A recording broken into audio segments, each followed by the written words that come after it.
The psychology of Warren Buffett. Why he rarely follows the crowd. What if Warren Buffett's greatest investing skill isn't knowing what to buy? What if it's knowing what to ignore? Think about that for a moment. Every day, the market gives you thousands of reasons to act. A stock is exploding. Someone just made a fortune. A billionaire is predicting a crash. Your friend tells you about the next big thing. Social media tells you that if you are not buying right now, you are already too late. And your brain whispers one dangerous sentence. What if everyone else knows something I don't? That is the psychology of the crowd. And Warren Buffett has spent decades building the ability to resist it.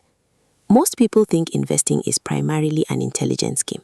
Buffett's record suggests something more uncomfortable. It's also a temperament game.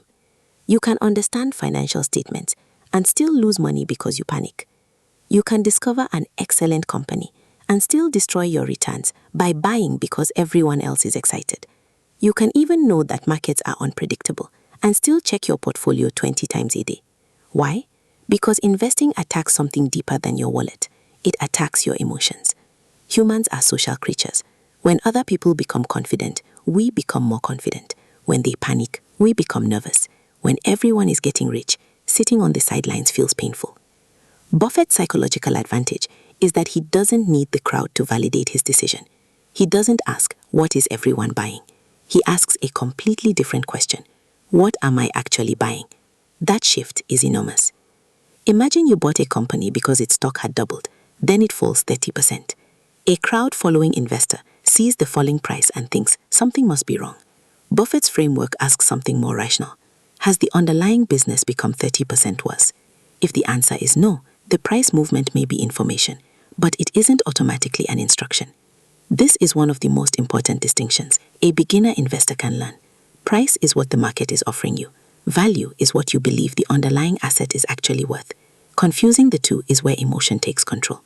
But here's the part beginners often miss. Buffett's independence doesn't mean he automatically goes against the crowd. Contrarianism isn't the goal. Truth is the goal. If the crowd is right, Buffett doesn't need to disagree just to be different. That's a crucial distinction. Being independent doesn't mean saying no to everyone. It means having your own reasons for saying yes or no. And sometimes Buffett's most powerful decision is doing absolutely nothing. That sounds boring, but boredom can be a competitive advantage. While other investors chase every new opportunity, Buffett can wait years for the right one. For a beginner, that's brutally difficult.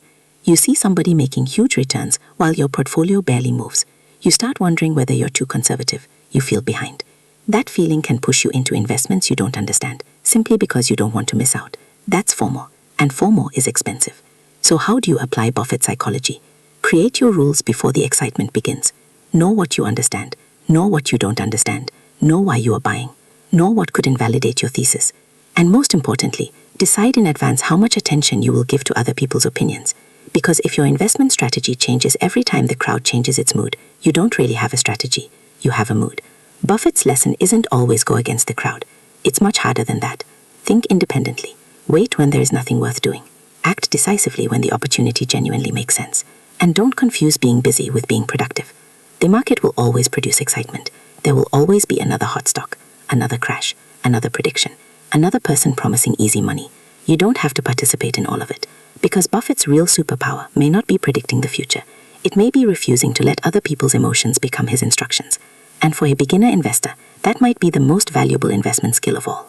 If you want to understand the psychology behind smarter investing and wealth building, stay with us, because sometimes becoming a better investor isn't about learning what to do. It's about finally learning what not to do.